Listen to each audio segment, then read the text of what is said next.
boy with us is the biggest artist of all time. You see on sea levels. He's on car park and car stand. I'm going to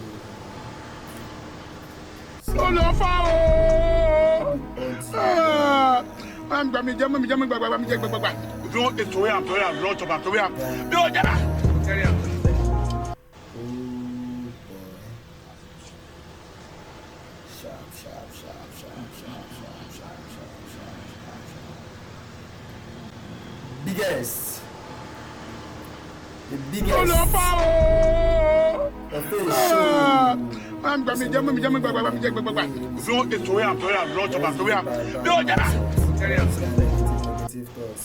You're nothing special.